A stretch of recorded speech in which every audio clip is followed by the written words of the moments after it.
Madame Prieur.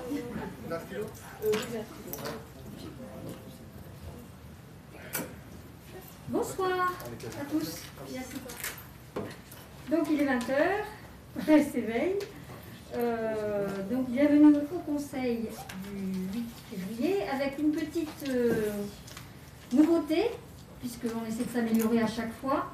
Et là en l'occurrence, donc on a mis en test un nouveau service pour voir les conseils municipaux dans des meilleures conditions au niveau sonore et au niveau visuel, et faire en sorte de faire comme si vous y étiez. Et donc vous pouvez même bouger la vidéo pour voir les autres personnes. Donc c'est une caméra 360 pour voir qui est présent et pour voir qui parle essentiellement. Voilà. Donc revenez vers nous si vous trouvez ça chouette ou pas. Donc on va passer aux choses sérieuses. Donc élection de la secrétaire de séance. Virginie, c'est d'accord. Pas de souci. Donc tu veux faire l'appel. Nathalie Lallier. Présente. Fabrice Barnier. Présent. Caroline Delavaux-Pieracci, pouvoir Léa Bellard. Fouadi Damou. Présent. Françoise Dodi-Pouillet. Présent. Alain Coqueret, pouvoir Jean-Luc Duguglielmi. Catherine Ray, pouvoir Hélène Colella. Pascal Brulfer. Présent. Virginie Papin-Philippe, présente. Michel Prieur. Présente. Jean-Luc Duguglielmi. Présent. Sylvain Amar, pouvoir Françoise Dodi-Pouillet. Martine Théioux. Présente. Hélène Colella. Présente. Jacques Di Marco. Présent. Paola Correia, pouvoir Michel Prieur. Sandrine Pisani-Vétréno, pouvoir Nathalie Lallier. Carole Ouvrard, pouvoir Virginie Papin-Philippe. Guillaume Régement, pouvoir Pascal Brulfer. Alexandre Miranda, pouvoir Fabrice Barnier. Adrien Leporini, pouvoir Fouadi Damou. Léa Bellard. Présente. Hugo Capocci, pouvoir Jacques Di Marco. Nathanaël Vétréno, pouvoir Martine Théioux.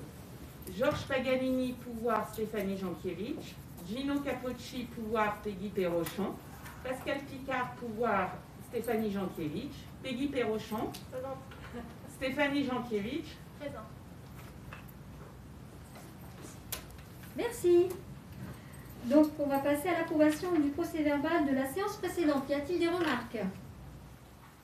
Non. Qui est contre? Qui s'abstient? Pour à l'unanimité, merci. Décision du maire. Y a-t-il des questions concernant les décisions du maire?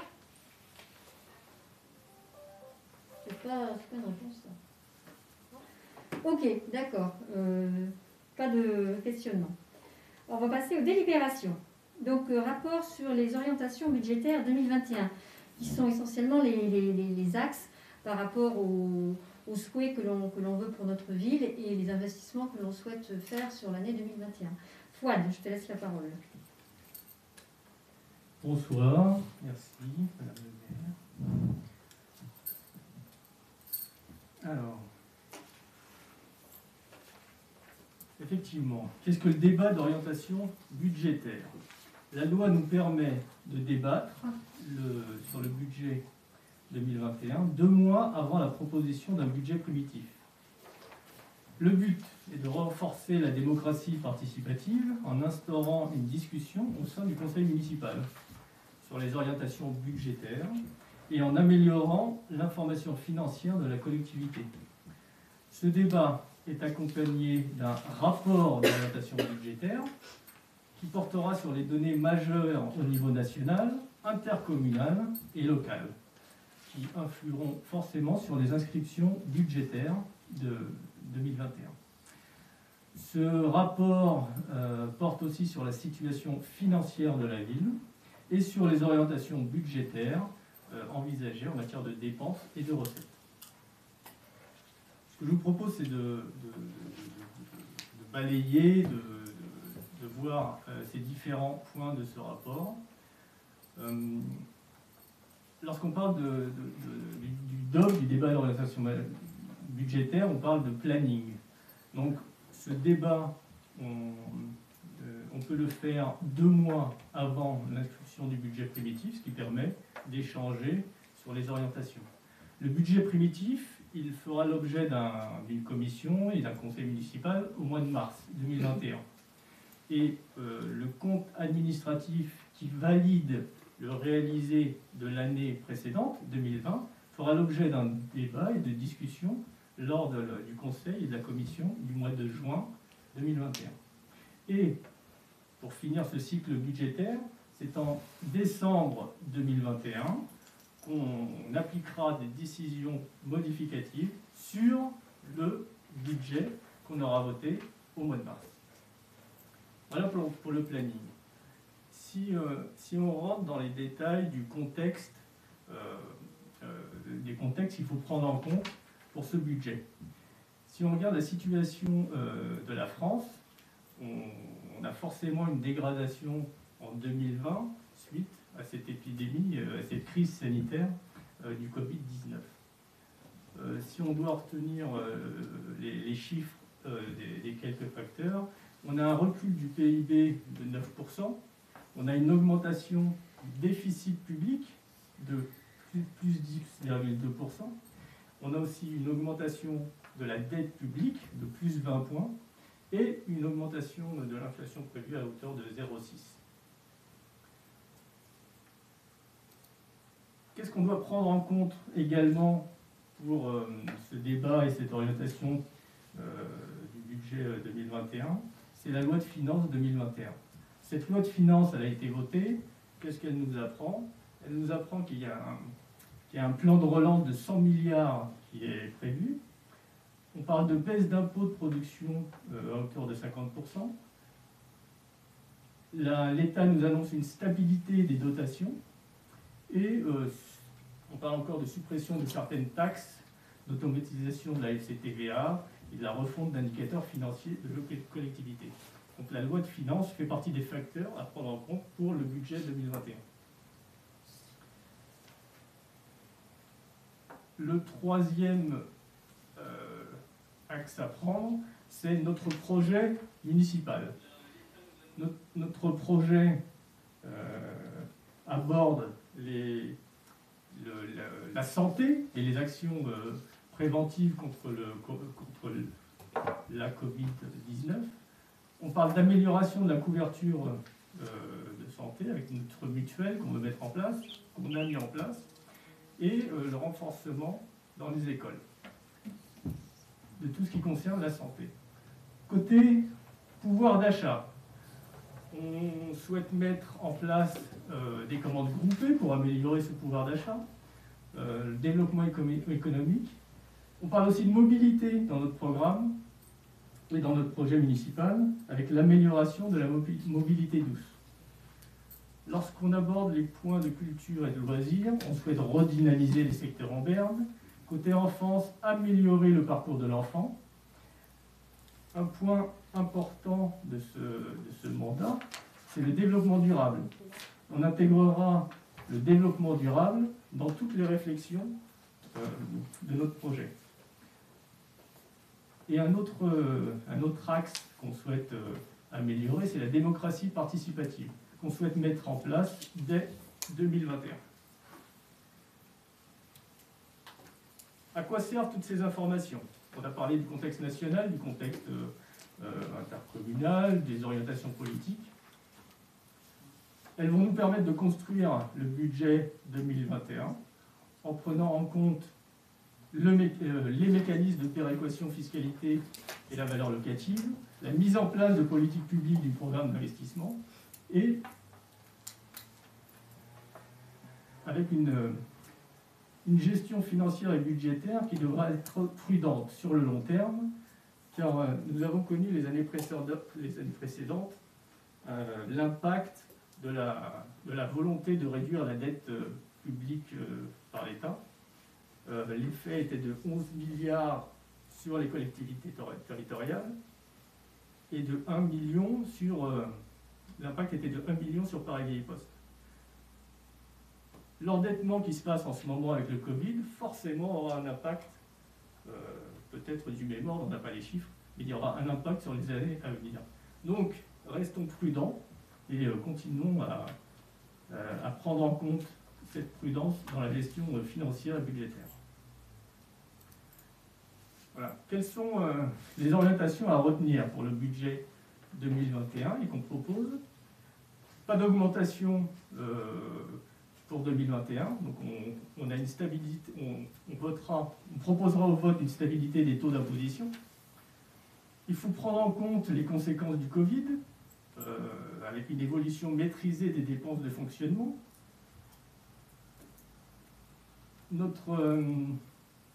On est pour le maintien de la qualité de service avec notre programme, et surtout un investissement dynamique pour améliorer le niveau d'équipement de la ville, et en tout cas en 2021, sans recours à l'emprunt.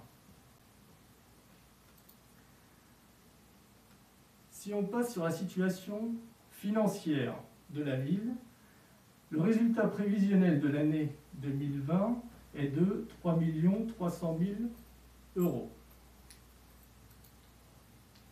Concernant les ratios d'analyse financière, les ratios de taux d'épargne brute, de marge d'autofinancement, de niveau de service et d'effort d'équipement sont tous positifs et à l'avantage des Parisiens. Concernant les recettes de fonctionnement, quelques informations. Les recettes fiscales devraient évoluer de 0,2%. L'attribution de compensation devrait être maintenue. Les produits des activités municipales, nous l'avons voté la dernière fois, diminueront de 20%, enfin ont diminué de 20%. La dotation forfaitaire que l'État annonce stable en global devrait diminuer chez nous légèrement. Donc il faudra prendre en compte cette diminution dans les recettes de fonctionnement. On a aussi les TLPE et les autres taxes de séjour dues à l'effet Covid qui devraient diminuer. Côté dépenses de fonctionnement, les charges de gestion courante, quand on parle de fluides, de réparation, de frais divers, il faudra prendre en compte une augmentation de 1%. Côté charges de personnel, on devrait prendre en compte une augmentation de 3%. Le FCCT, les subventions aux associations devraient être maintenues à leur niveau. Et les dépenses liées à la péréquation, SRF, le FPIC, évolueront conformément à la loi de finances 2021. Côté investissement, les recettes d'investissement, on n'a pas prévu de vendre, on n'a pas prévu de produits de cession, pas de vente de patrimoine en 2021. Et puis côté emprunt, pas de recours à l'emprunt en 2021. Ensuite, pour que vous ne passiez, pour que le sujet soit un peu plus dynamique, on va passer aux dépenses d'investissement avec des choses concrètes. Et lorsque nous parlons de politique ambitieuse d'investissement, voici une liste que je vais vous communiquer avec des montants. Et vous devriez retrouver tous les éléments, tous les éléments de patrimoine de la ville de Paris-Vieille-Poste. Donc, on compte investir en 2021 sur une partie des études et du financement des travaux de transformation du stade Coubertin à hauteur de 700 000 €, des études et des travaux de réhabilitation de la cour de l'école Jules Ferry à hauteur de 720 000 €, une partie des travaux de rénovation et de restructuration du cimetière à hauteur de 250 000 €, des études et des travaux de réhabilitation et d'accessibilité de la RPA, de la salle Colbert, du service technique à hauteur de 1 million €. Les études et une partie des travaux de réhabilitation et d'accessibilité du parc Gaston-Jean-Piévic, du gymnase Cariou, du stade Jean-Bouin, de la Enseigne, du gymnase Souillat, de l'école Victor Hugo et de l'école Paul-Bert à hauteur de 300 000 €. L'entretien des bâtiments communaux, des chaufferies, de la voirie, affection, économie d'énergie, sécurité incendie à hauteur de 539 000 €. On parle de remplacement de véhicules thermiques par des véhicules électriques à hauteur de 90 000 €. La réfection des aires de jeu des gymnases à hauteur de 138 000 €. La mise en place des crédits alloués au budget participatif à hauteur de 150 000 €.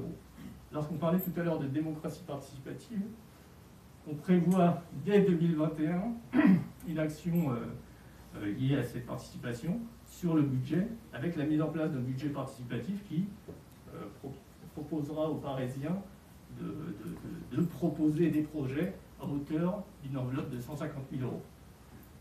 Et ensuite, le reste des investissements concerne les logiciels, matériels et mobilier des services communs. Voilà pour la partie orientation budgétaire. Merci Fouad. Est-ce que vous avez des questions, des remarques? Oui, tout à fait, allez-y. Merci. Chacun le sait ici, la présentation des orientations budgétaires est un temps important de la vie démocratique d'une ville. Elle l'est d'autant plus cette année dans un contexte que nous connaissons tous, une crise sanitaire mondiale aux répercussions économiques et sociales profondes, actuelles et à venir. En ces temps contrariés, le devoir de responsabilité nous oblige. Effectivement, tous, au sein de cette assemblée municipale, dans les décisions qui sont prises, comme dans les débats qui y sont menés. Sur ce rapport, je m'attacherai d'abord à la forme. Nous regrettons que la municipalité, la majorité, ait manqué l'opportunité qui lui a été offerte de présenter un document véritablement détaillé, avec des prospectives qui soient chiffrées et programmées. En effet, ce rapport d'orientation budgétaire sera mis en ligne, j'imagine, sur le site internet de la ville, ou en tout cas diffusé par tout moyen, comme la loi l'y oblige, et ce, afin de permettre aux citoyens de disposer des informations financières sur la commune. Cependant, comment comprendre véritablement ces orientations budgétaires si les données chiffrées ne sont pas indiquées? Exemple, vous indiquez que le montant de la dotation forfaitaire perçue par la ville risque de diminuer. Vous nous dites, monsieur le maire adjoint, aux finances, que cela diminuera un petit peu. Dans le rapport, il est quand même précisé de manière plus détaillée d'environ 190 000 €. Mais vous n'indiquez pas le montant de la dotation perçue l'année passée. Donc, de même, pour les charges de personnel, vous indiquez une augmentation prévisionnelle d'environ 3%, mais sans donner son montant de référence pour l'année passée. Vous indiquez également qu'il est prévu des subventions pour certaines opérations d'investissement pour l'année 2021. Vous ne précisez ni ces opérations qui seront concernées par ces subventions, à l'exception de l'accueil de loisirs qui d'ailleurs est un reste à réaliser sur 2020, ni surtout le montant des subventions qui sont demandées, ce qui est pourtant impactant sur le montant de ces investissements. Toutes ces observations pour dire que comment un Parisien qui voudrait avoir une information précise sur ces orientations budgétaires pourrait être en connaissance des éléments s'il n'a pas toutes ces données chiffrées puisqu'il n'est pas dans ce rapport. Quant au Covid, vous indiquez que cette épidémie continuera de peser sur notre collectivité, mais sans pour autant fournir non plus d'informations chiffrées à ce sujet, ce qui est regrettable. La véritable ambition, la seule responsabilité qui incombe à la majorité en ces temps contraints est de concerter largement tous les élus du conseil municipal afin de consolider d'abord le budget primitif 2021, dont on mesure mal s'il est adapté à la crise inédite que notre ville traverse. Et si l'on mesure mal cette adaptation, c'est qu'il nous manque des informations. En effet, on constate l'absence de présentation des engagements pluriannuels d'investissement pourtant prévus par le décret de 2016 qui précise de manière très détaillée les contenus et les modalités de ce rapport d'orientation budgétaire, d'où le manque de visibilité. Sur le fond maintenant, ce rapport d'orientation budgétaire nous interpelle également. Tout d'abord avec le transfert d'une partie de la cotisation foncière des entreprises à la métropole du Grand Paris en 2021. Nous constatons que notre EPT serait privé de tout pouvoir fiscal, ce qui rend in fine incertain le financement des charges liées aux compétences déléguées à l'EPT. Rappelons-nous, si les villes de la Calpe ont intégré l'EPT 12, c'est parce que M. Véder a voulu le premier intégrer la métropole du Grand Paris. Au final, 5 ans après ce pari risqué, quels sont les bénéfices concrets pour notre commune?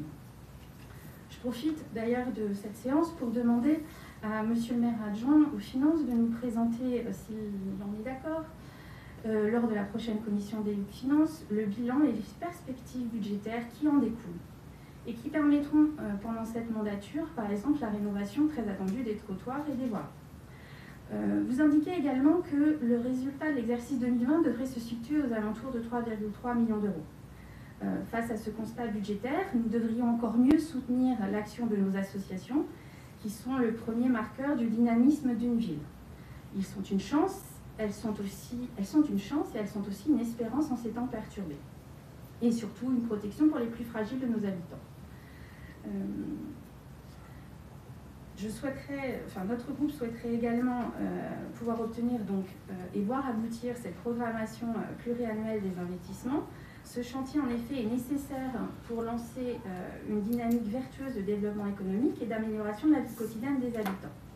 Enfin, et toujours avec la volonté d'être un groupe constructif, nous partageons la volonté municipale d'inscrire le principe de développement durable du territoire parisien et d'améliorer la démocratie participative de proximité. Là encore, nous formulons une observation sur la méthode qui gagnerait peut-être à être améliorée. Ainsi, il nous paraîtrait cohérent de développer d'abord les orientations et les compétences municipales qui seraient directement affectées par la mise en œuvre de cette démocratie participative. Il nous semble qu'une fois les orientations définies et les objectifs déterminés, il s'agirait alors seulement de mettre sur pied ce budget participatif. Donc dans ce contexte, nous avons un certain nombre de questions que nous souhaitons porter à votre connaissance et qui découlent de la bonne construction budgétaire qui s'annonce. Quelles sont les perspectives en matière d'endettement et de fiscalité municipale sur la mandature? Quelles sont les subventions à attendre des partenaires, régions, départements, métropoles, et dans quelle proportion? Enfin, concernant plus particulièrement la crise sanitaire, quels sont les incidents sur les prévisions budgétaires 2021? Qu'est-il prévu sur le plan social pour accompagner nos aînés ou les personnes en difficulté? La ville et le PT12 ont-ils prévu un plan de relance économique locale en soutien à nos commerçants? Et serait-il envisageable que Paris quitte le PT12 si une réforme des collectivités territoriales l'y autorisait? Vous l'aurez compris, nous sommes parfaitement conscients des difficultés traversées par notre ville et nous souhaitons avoir ce soir un discours de responsabilité et qu'il puisse être entendu sur les questions de méthode pour faire avancer notre ville collectivement. Une ville où il fait bon vivre, soucieuse de maintenir le lien social et sa qualité de vie dans un environnement préservé et valorisé. Merci de votre attention et des réponses que vous voudrez bien nous fournir. Merci. Je vous remercie d'avoir déjà les mêmes orientations que nous concernant cette ville où il fait bon vivre. Juste avant de céder la parole à Fouad, qui a plus d'éléments que moi sous les yeux, concernant les subventions, vous dire toutes les subventions que l'on demande, c'est un point, mais c'est peut-être plus simple de faire le retour en disant celles que l'on obtient. Parce que généralement, on sollicite tout le monde, tout le temps, mais on n'obtient jamais rien, parce que Paris, ma foi, n'a pas besoin de subventions. Donc on en a, j'exagère quand même, parce qu'au niveau par exemple de l'accueil de loisirs, c'est la région et la MGP qui ont subventionné.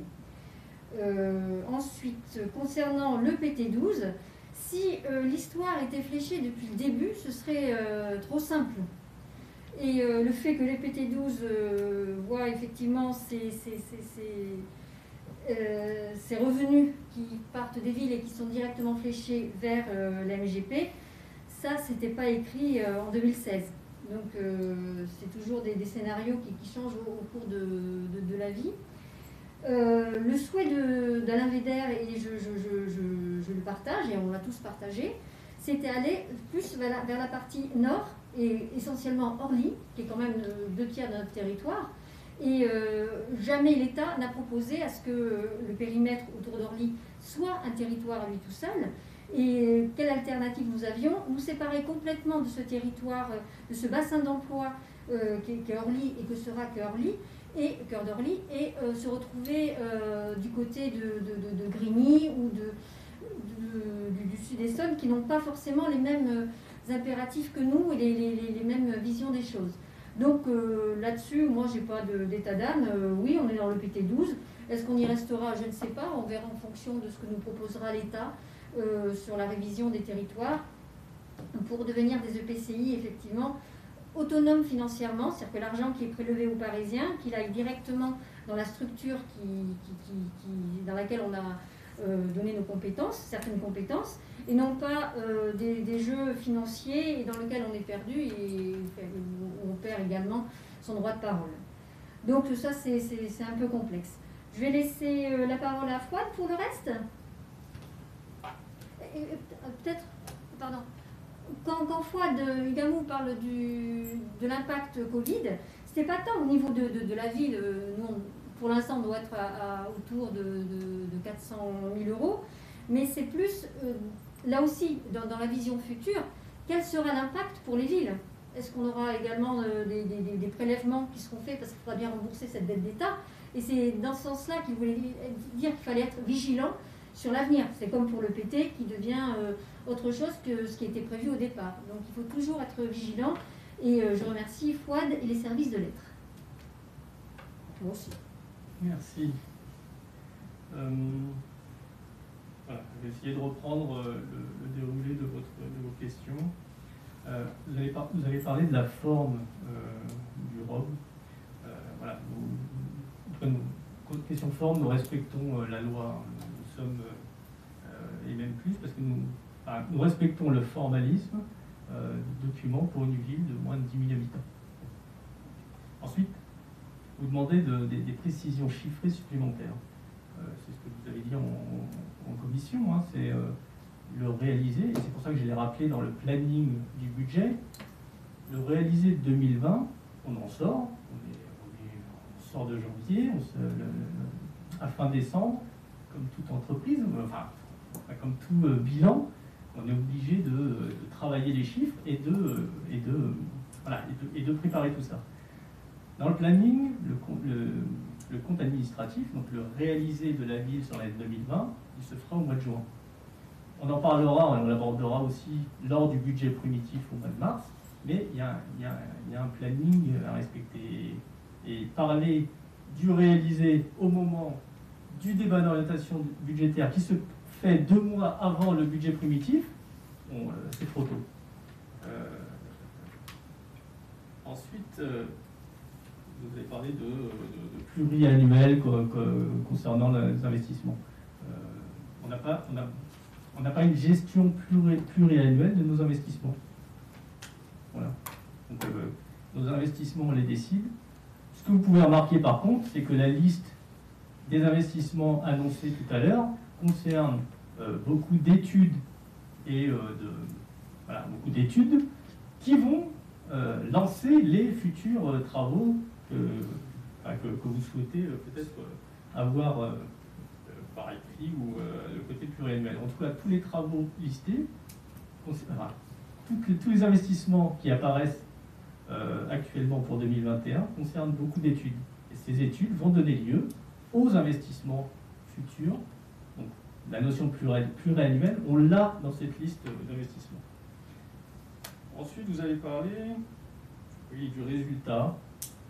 Voilà, effectivement, résultat 3,3 millions, et vous l'associez aux associations, aux subventions.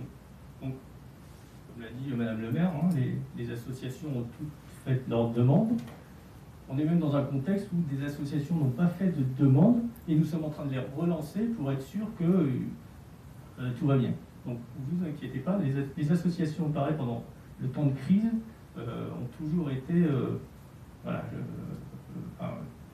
on n'a jamais fait de baisse de subventions, et donc les associations parisiennes sont un atout important pour nous. Ensuite, si on passe aux questions, vous avez parlé d'endettement, j'ai dû dire 2 fois, pas d'endettement prévu en 2021. Donc pas d'endettement, pas d'emprunt. Alors, 2021, donc si vous vous projetez plus que 2021, vous avez bien compris que notre règle de gestion, c'est d'éviter l'emprunt. Tant qu'on a des résultats positifs, le résultat sert à investir dans notre programme d'investissement. Donc tant qu'on le peut, on n'empruntera pas. Mais la porte est ouverte. Hein. Dans le cas d'un gros projet, dans le cas de contexte particulier, on pourra, et on aura la chance de pouvoir recourir à l'emprunt. Côté subventions, régions et autres, Madame le maire en a parlé. On fait des demandes au coup par coup, et puis voilà, il y a bien des demandes qui sont faites en fonction des types de travaux, des types d'investissements. C'était des résultats positifs, négatifs.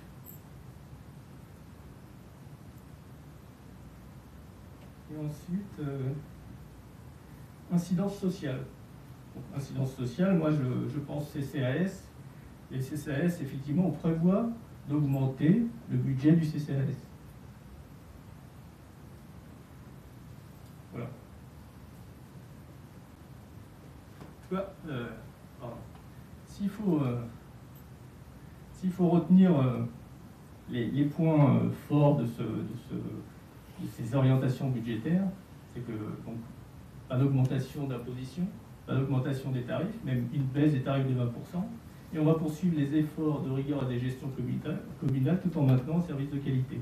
Si on doit résumer nos orientations budgétaires, c'est à ça qu'on peut résumer ce débat. Merci Fouad.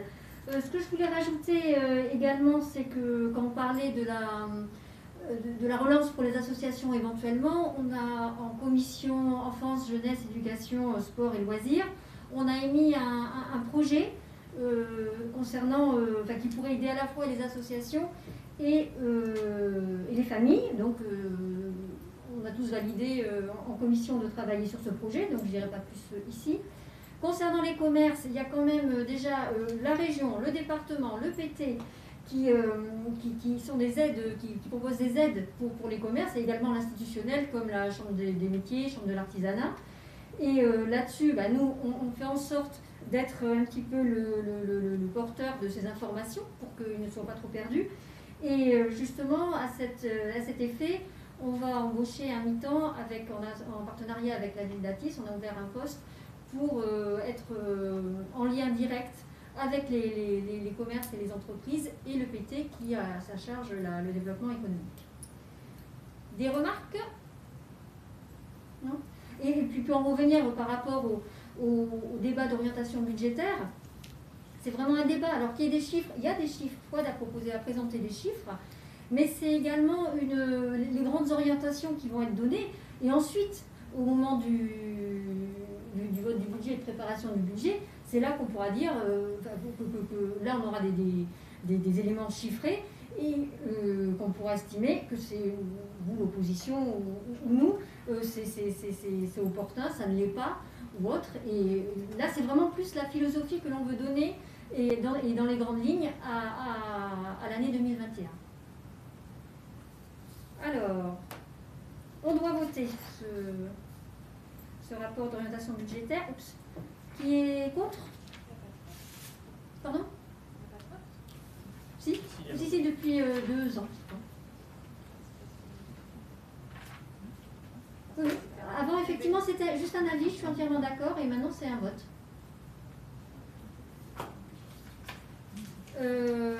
Alors, qui est contre?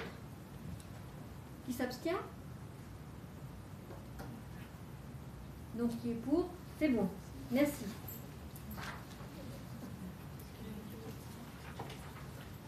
Je vous remercie pour ces orientations budgétaires qui vont nous accompagner toute l'année. Alors, le renouvellement du projet de fonctionnement du relais d'assistants maternels, donc c'est moi-même, puisque Catherine n'est pas là. Donc c'est un projet qu'elle avait initié en 2008, le projet, le partenariat de convention avec la CAF. Donc les actions qui étaient mises en place, c'était l'information et l'accompagnement des familles qui sont en recherche d'accompagnement de mode d'accueil pour leurs enfants. Les animations sur les temps collectifs et l'accompagnement, le professionnalisme des assistants maternels. Donc ce projet a eu une durée de 4 ans, renouvelable régulièrement. Donc là, c'est le nouveau projet qui est proposé pour les 4 années à venir, donc du 1er janvier 2021 au 31 décembre 2024.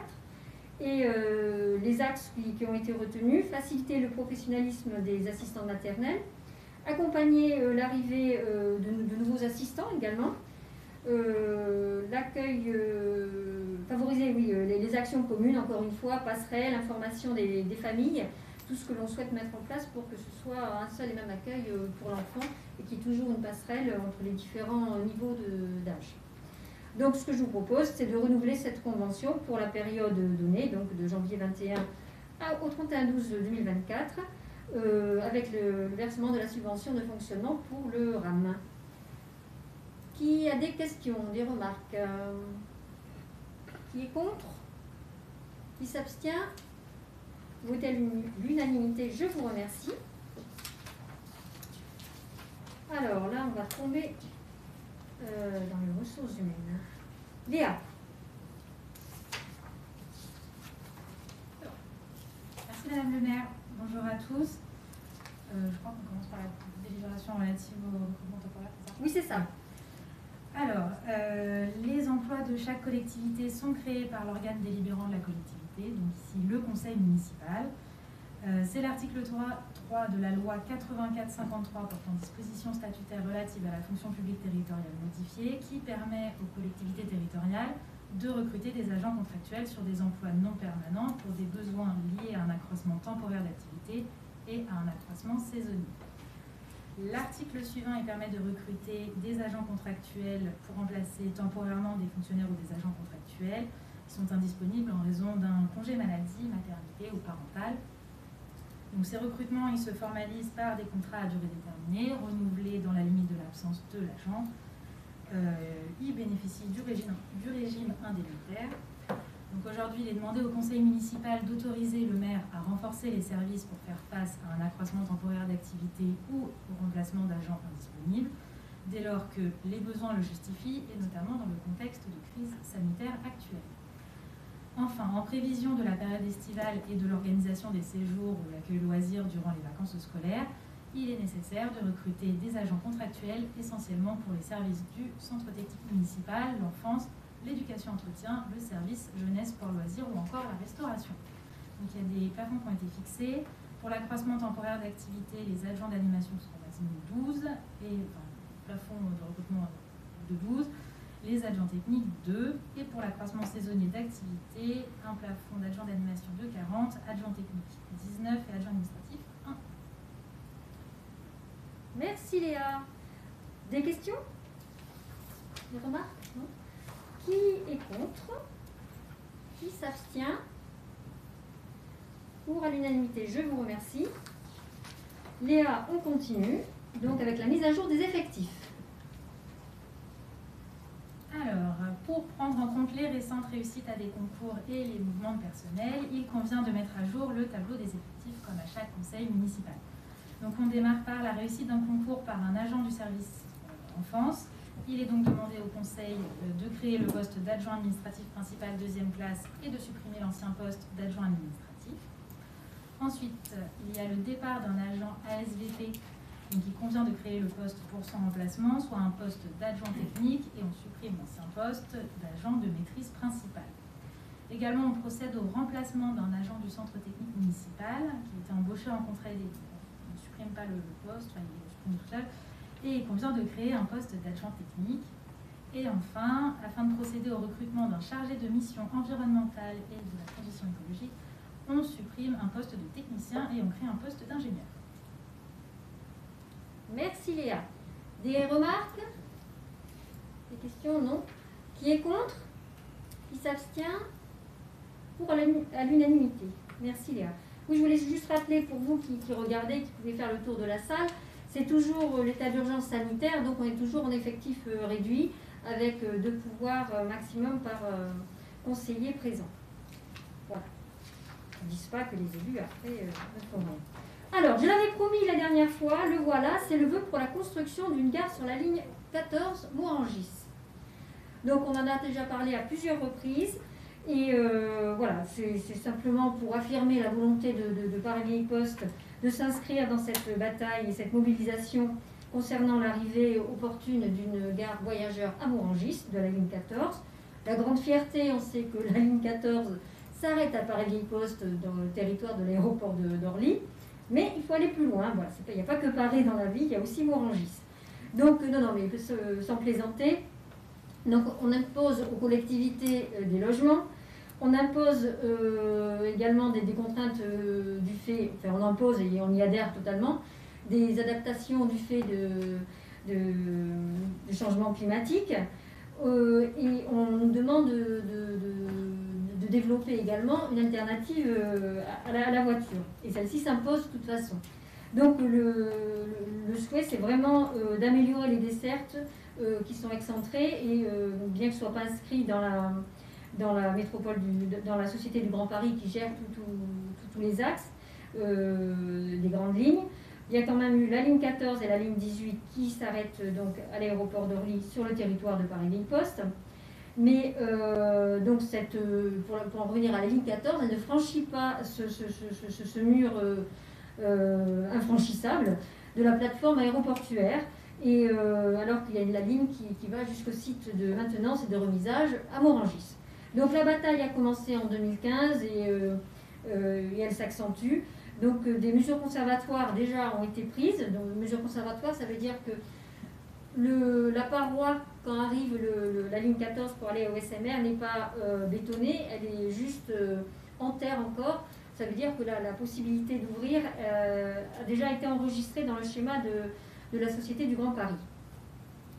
Donc en plus, la zone de Morangis est tout à fait adaptée, puisqu'il y a un espace pour permettre des parkings de rabattement, des zones de bus, des parkings vélos, et de plus ce serait une connexion à l'aéroport bien sûr, mais la connexion avec la ligne T7, avec le tram. Donc le PT, Grand Orly Seine-Bièvre, a engagé une étude d'opportunité et de faisabilité d'une nouvelle gare pour la ligne 14 à Morangis.